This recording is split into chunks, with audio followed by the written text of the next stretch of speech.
Assalamualaikum warahmatullahi wabarakatuh. Salam Rahayu, Om Swastiastu, Namo Buddhaya, salam kebajikan. Selamat datang di Jinglang Channel.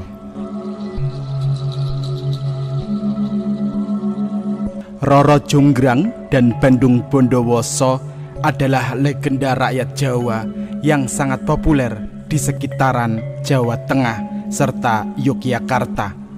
Cerita rakyat Roro Jonggrang dan Bandung Bondowoso ini dikaitkan dengan asal-usul Candi Prambanan, Candi Sewu, hingga situs peninggalan Istana Ratu Boko. Pemirsa, sebelumnya saya ingatkan untuk Anda yang ingin lebih mengenal tentang Kerajaan Mataram kuno, Anda bisa menyaksikan video saya sebelumnya dengan judul Raja-Raja Kerajaan Kalingga di era Kediri dan Jawa Tengah. Ratu Sanjaya, sang penguasa Kerajaan Tanah Jawa. Balaputra Dewa, raja yang tersingkir dari Tanah Jawa ke Sumatera. Misteri Wangsa Sailendra, dan juga pernikahan beda agama di Mataram kuno antara Rakai Pikatan dengan Pramodawardhani. Untuk mendukung terus channel saya ini supaya semakin berkembang, jangan lupa untuk menekan tombol subscribe.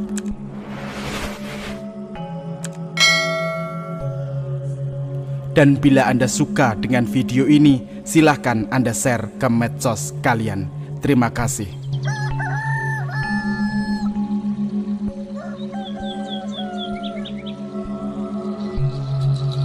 Candi Prambanan adalah candi Hindu terbesar di Indonesia yang dibangun oleh Rakai Pikatan dari Kerajaan Mataram kuno. Berdasarkan pada prasasti Prambanan, candi ini mulai dibangun pada sekitar tahun 850 Masehi. Candi Prambanan yang bernama asli Siwagra merupakan candi utama Kerajaan Mataram kuno sebelum ibu kota Mataram dipindahkan ke wilayah Jawa Timur pada sekitar tahun 930 Masehi.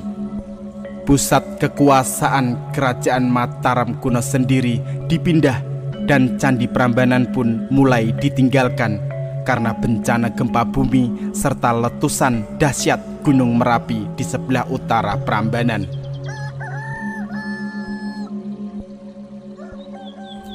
Sementara legenda menyebutkan komplek candi ini dibangun oleh Bandung Bondowoso sebagai syarat untuk bisa menikahi Roro Jonggrang, putri dari Prabu Boko dari Kerajaan Bokoharjo.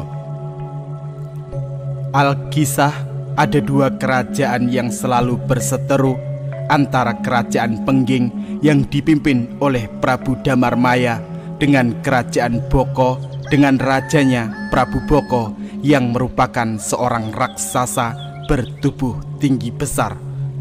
Suatu ketika Prabu Boko mengobarkan perang dengan Kerajaan Pengging karena ingin menguasai Pengging yang subur dan makmur. Untuk menghadapi Prabu Boko, Raja Pengging Prabu Damarmaya lantas mengirim putranya Raden Bandung Bondowoso yang sakti mandraguna untuk berperang ke medan laga.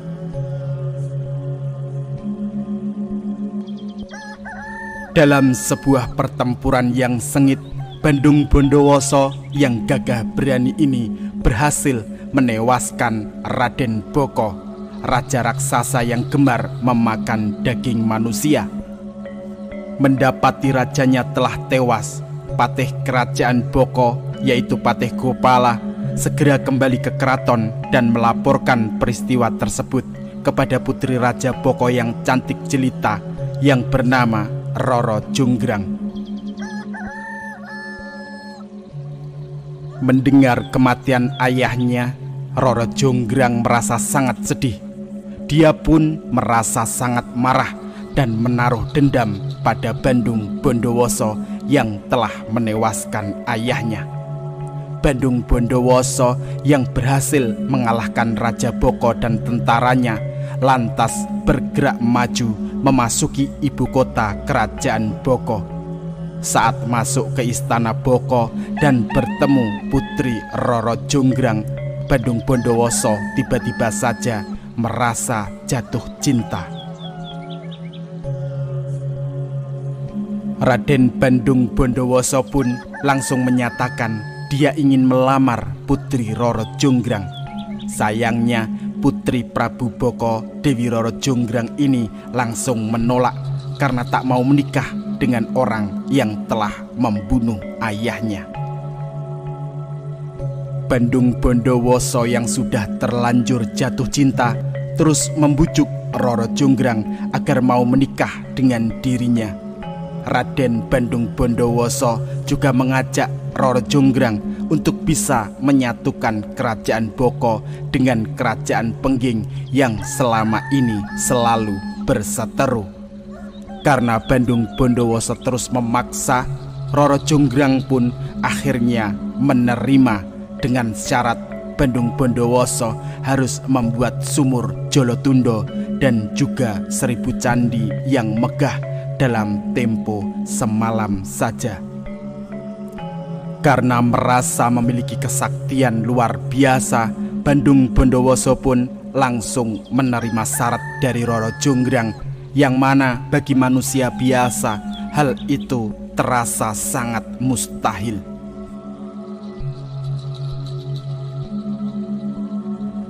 Dengan seluruh kesaktian yang dimiliki oleh Bandung Bondowoso, dia pun langsung memanggil makhluk halus, yaitu para lelembut dari dasar perut bumi, untuk ikut mengerjakan syarat dari Roro Jonggrang tersebut. Tak lama setelah itu, Bandung Bondowoso berhasil membuat sumur Jolotundo.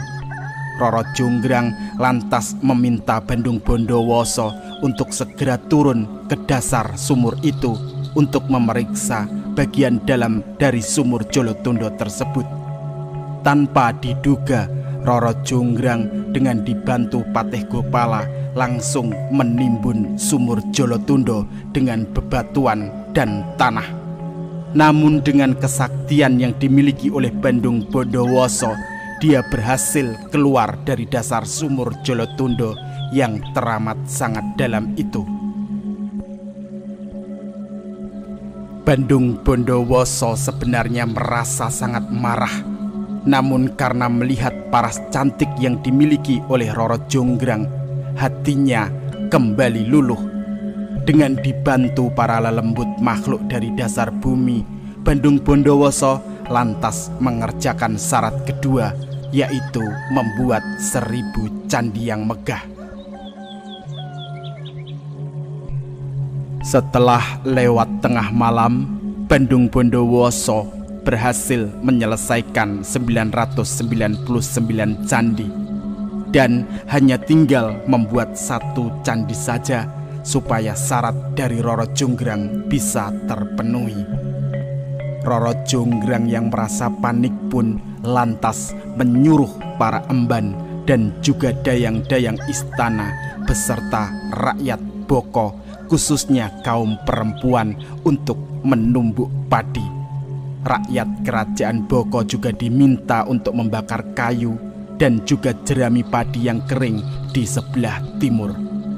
Karena suasana yang ramai dan terang benderang, ayam-ayam pun langsung berkokok bersahutan. Melihat kondisi tersebut, makhluk halus para lelembut lantas pergi dan kembali ke dasar perut bumi. Mereka mengira hari sudah pagi dan matahari akan segera terbit.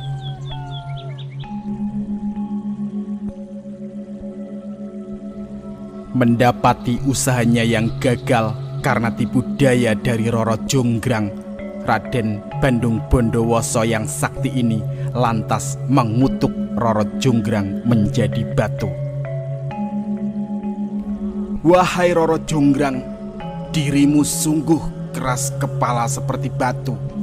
Aku kutuk kamu menjadi batu. Dikisahkan kutukan Bandung Bondowoso langsung terkabulkan dan Roro Jonggrang pun langsung menjadi batu. Roro Jonggrang menjadi arca batu berbentuk seorang perempuan yang langsing untuk melengkapi 999 candi yang telah dibuat oleh Bandung Bondowoso agar genap menjadi 1000 candi. Roro Jonggrang yang artinya gadis ramping ini tetap abadi dalam perwujudan arca Dewi Bathari Durga yang kini ada di salah satu candi utama di komplek Candi Prambanan. Candi Prambanan sendiri adalah komplek candi yang memiliki sekitar 240 candi, namun sebagian besarnya telah runtuh. Banyak sejarawan yang menduga legenda Roro Jonggrang ini muncul karena Candi Prambanan pernah runtuh dan tertimbun abu letusan Gunung Merapi yang dahsyat. Setelah beratus-ratus tahun seperti menghilang, Candi Prambanan kembali ditemukan pada sekitar tahun 1700-an di era kolonial Belanda. Sebelum prasasti yang mencatat sejarah Candi Prambanan ini kembali ditemukan, sebagian masyarakat Jawa yang dikenal memiliki sisi spiritualis tinggi lantas mengaitkan Candi Prambanan dengan cerita rakyat Roro Jonggrang dengan Bandung Bondowoso. Sepintas, legenda Roro Jonggrang ini sangat mirip dengan kisah Sang Kuryang dan Dayang Sumbi yang menceritakan asal-usul Gunung Tangkuban Perahu di Jawa Barat. Selain Candi Prambanan, legenda Roro Jonggrang ini juga dikaitkan dengan Candi Sewu yang juga merupakan candi Hindu yang cukup besar yang letaknya berdekatan dengan komplek Candi Prambanan. Legenda Roro Jonggrang juga dikaitkan dengan situs sejarah Istana Peninggalan Ratu Boko yang berjarak 3 km dari komplek Candi Prambanan di wilayah Desa Bokoharjo, Kecamatan Prambanan, Kabupaten Sleman, Daerah Istimewa Yogyakarta. Kisah Roro Jonggrang adalah cerita rakyat yang merupakan warisan luhur masyarakat Jawa dalam bentuk karya sastra yang sangat melegenda dan bahkan cukup populer hingga ke mancanegara. Demikianlah sedikit cerita tentang gambaran bagaimana legenda Roro Jonggrang dengan Bandung Bondowoso. Apabila ada kesalahan dalam pengucapan nama, gelar, tahun maupun perbedaan versi, saya haturkan mohon maaf yang sebesar-besarnya. Akhiru kalam, wassalamualaikum warahmatullahi ta'ala wabarakatuh. Salam Rahayu, Om Swastiastu, Namo Buddhaya, salam kebajikan.